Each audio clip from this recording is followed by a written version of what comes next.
Κυρίες και κύριοι, καλησπέρα σας. Σήμερα έχουμε τη χαρά να φιλοξενούμε μέσα από την τηλεόραση της Βουλής των Ελλήνων τον πρόεδρο της Κοινοβουλευτικής Συνέλευσης του Συμβουλίου της Ευρώπης, τον κύριο Jean-Claude Mignon, ο οποίος επισκέπτεται επίσημα τη χώρα μας και το Ελληνικό Κοινοβούλιο. Monsieur Mignon, bienvenue en Grèce. Merci beaucoup. Et merci pour cette interview. Mais je vous en prie, merci à vous. D'abord, quelles sont vos impressions de votre visite à la détention des immigrants illégaux à la police?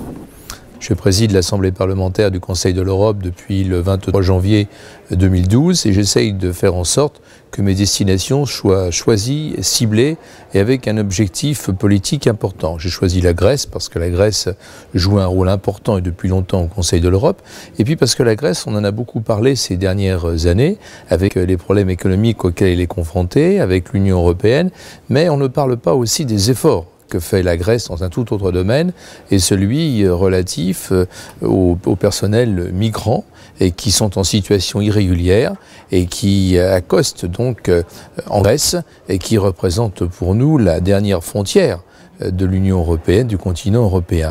Donc je voulais me rendre compte personnellement sur place des efforts importants, des efforts très importants et qui sont faits par la Grèce, avec le soutien économique bien sûr de l'Union européenne qui finance dans des proportions très importantes ce qui est mis en place pour accueillir ces personnes en difficulté, ces personnes fragiles, et il est évident que la Grèce toute seule, à elle toute seule, ne peut pas régler tous les problèmes et n'a pas vocation à accueillir toute la misère du monde. Alors comment le Conseil de l'Europe peut aider la Grèce face au problème de l'immigration clandestine? Alors je pense qu'il faut d'abord que nous en parlions. Je crois que c'est un sujet qu'il faut évoquer. Et nous sommes au cœur même des responsabilités qui sont celles du Conseil de l'Europe lorsque nous avons été créés en 1949. C'est pour faire en sorte que les droits de l'homme puissent être respectés sur tout le continent européen, bien évidemment, mais bien au-delà. Car les droits de l'homme, c'est une valeur, ce sont des valeurs universelle. C'est-à-dire qu'il faut donc que nous ayons, c'est ce que nous aurons la semaine prochaine à Strasbourg, un débat d'actualité sur ce sujet, de manière à sensibiliser les parlementaires qui représentent 47 parlements sur cette situation qui aujourd'hui est insupportable, qui est indigne. Lorsqu'on voit les conditions dans lesquelles nous sommes obligés, dans des camps de rétention, de faire vivre ces populations et qui fuient leur pays pour un certain nombre de raisons, qui sont des raisons politiques, qui sont des raisons dramatiques. Je crois que c'est vraiment de la responsabilité du Conseil de l'Europe de faire voter un certain nombre de résolutions, de manière à ce que ces résolutions puissent être transmises ensuite au gouvernement des 47 États. Il faut aussi qu'on le fasse bien évidemment en relation avec les Nations Unies. Nous sommes un partenaire important pour les Nations Unies.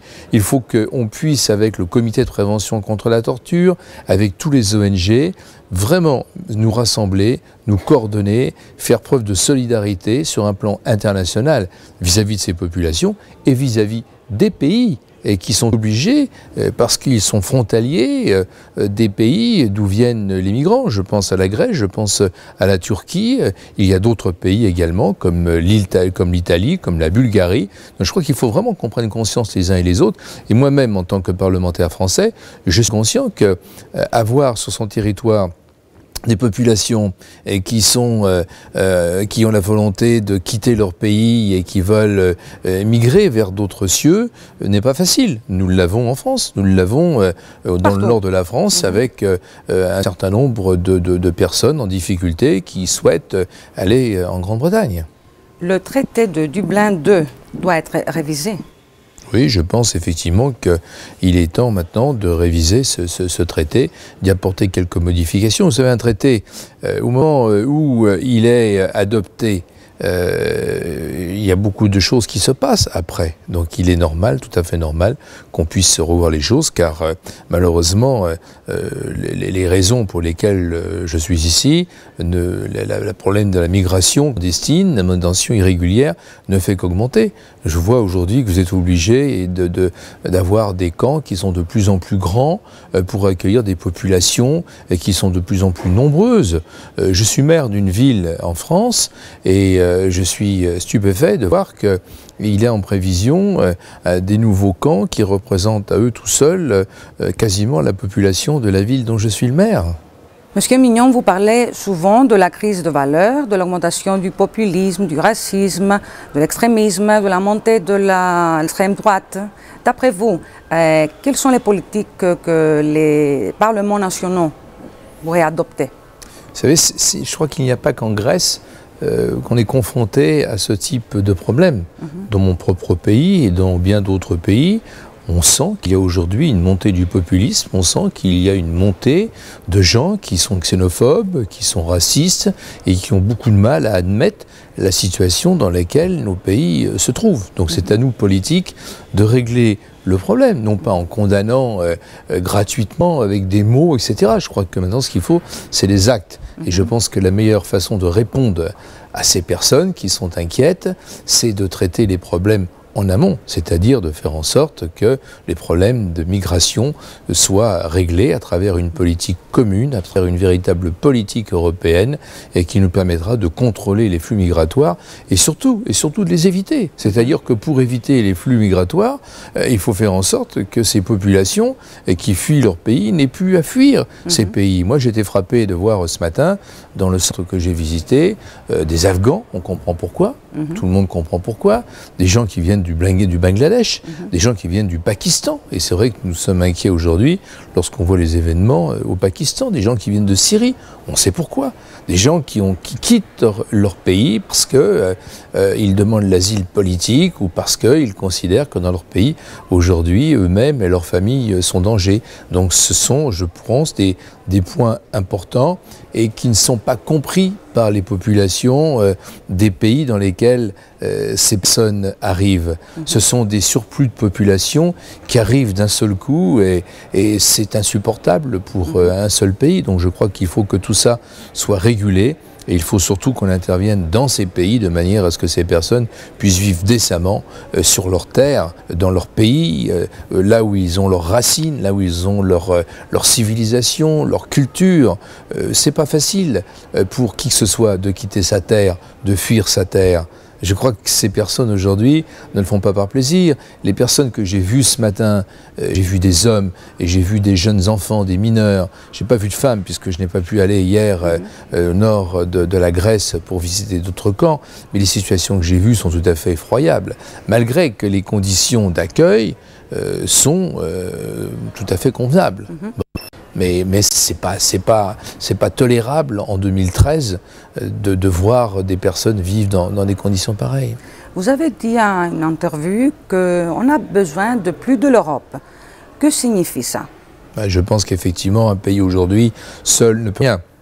Je crois que seule l'Europe aujourd'hui, seule une Europe forte peut contribuer à régler un certain nombre de problèmes.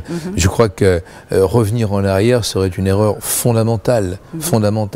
C'est sur un plan international qu'on peut régler les problèmes auxquels nous sommes confrontés et les crises auxquelles nous sommes confrontés. Mais il y a un manque de confiance aux institutions.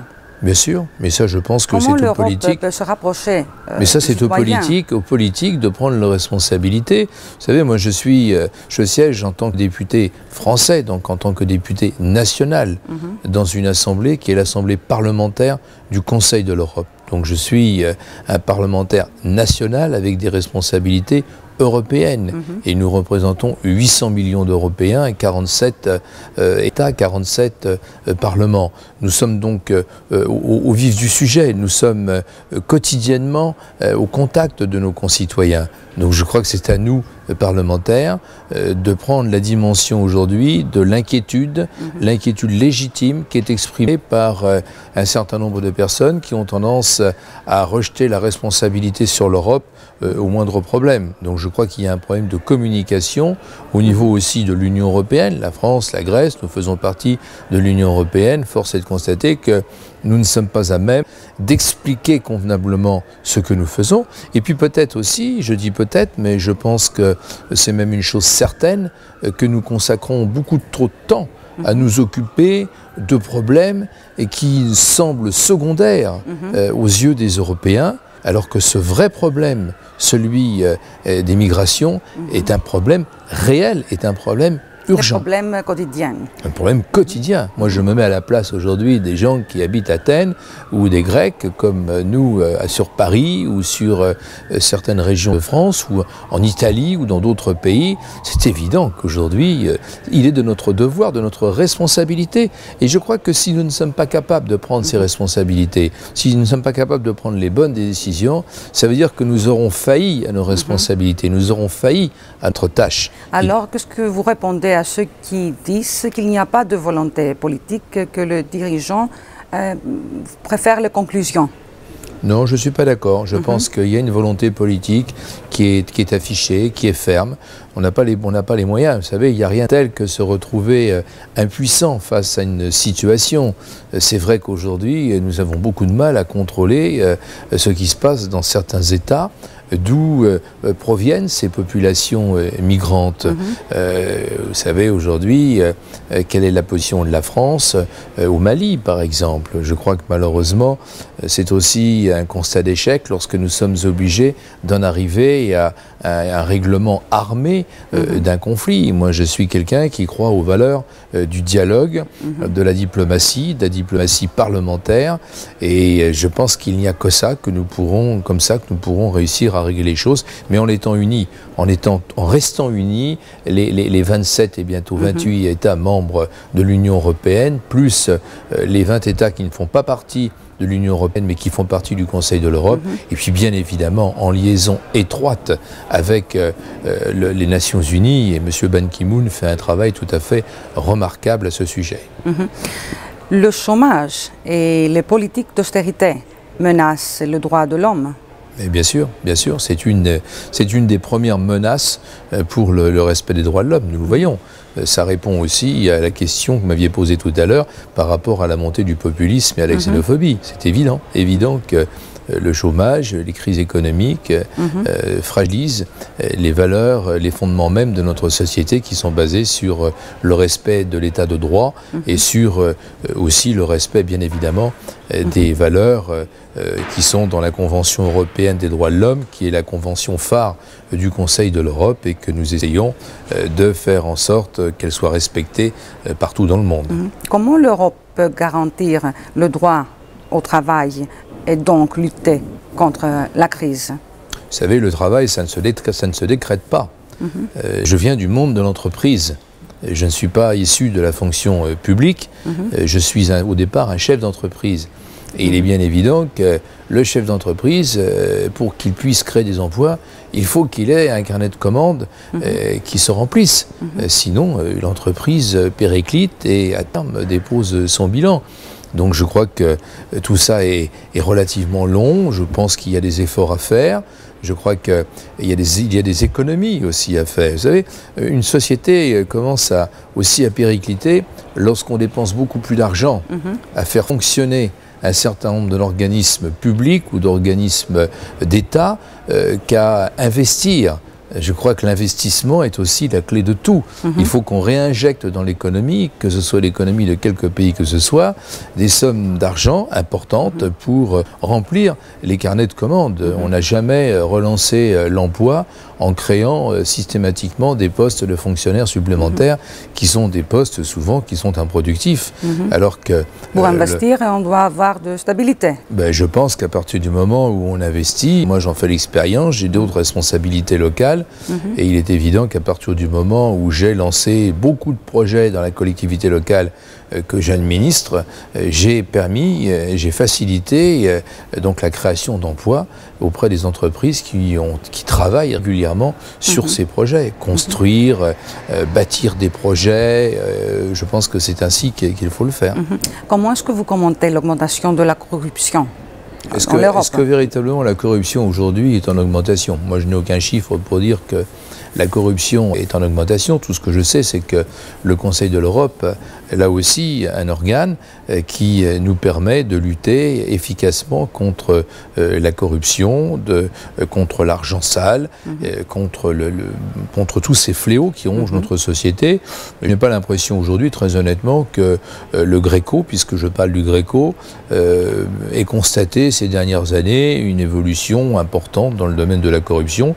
Je pense que Les élus, généralement, sont d'une bonne qualité. Ce sont des femmes et des hommes responsables qui sont conscients des responsabilités qui leur ont été confiées par les peuples, les populations qu'ils représentent. Et j'ai plutôt, moi, le sentiment qu'on a, à part quelques exceptions, bien sûr. Vous savez, c'est toujours l'arbre qui cache la forêt. Bon. Alors, vous avez quelqu'un qui a été condamné pour corruption et on ne va parler que de lui. Alors que vous avez une écrasante majorité de personnalités, des femmes, des hommes, qui... on ne la voit pas. Et on ne les voit pas, qui consacrent leur vie, qui souvent d'ailleurs, au détriment de leur vie professionnelle, de leur vie familiale, et qui sont des femmes et des hommes tout à fait respectables, et à tort, on traite de corrompus. Quelle est l'importance de la signature de la Convention des droits de l'homme par l'Union européenne en tant qu'entité?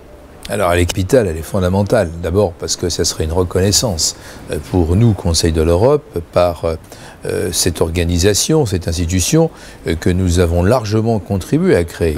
Parce que l'Union européenne est née du Conseil de l'Europe. C'est l'enfant naturel du Conseil de l'Europe. Donc que l'Union européenne, demain, et le plus rapidement possible, et j'espère, avant les élections européennes 2014, accepte d'adhérer à la Convention européenne des droits de l'homme, serait un signal fort pour les défenses des droits de l'homme. Vous êtes un an à la tête de l'Assemblée.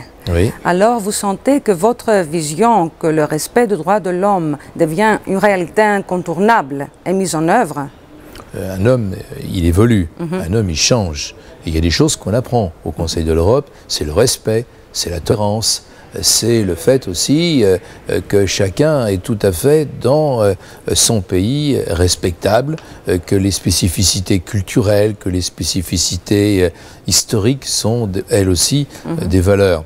Alors moi, je ne fais que poursuivre ce qui a été mis en place par mes prédécesseurs, avec une touche personnelle, avec une sensibilité personnelle, qui est ma touche, qui est peut-être aussi l'originalité que je souhaite apporter à cette organisation en étant au plus près de mes collègues parlementaires, et puis peut-être aussi être au plus près d'un certain nombre de réalités pour être beaucoup plus réactif et pour donc appeler ou tenter d'appeler des réponses à des problèmes bien concrets. J'avais dit que ma priorité des priorités, c'était d'avoir de véritables relations avec l'Union européenne. Je pense que c'est un objectif qui est atteint.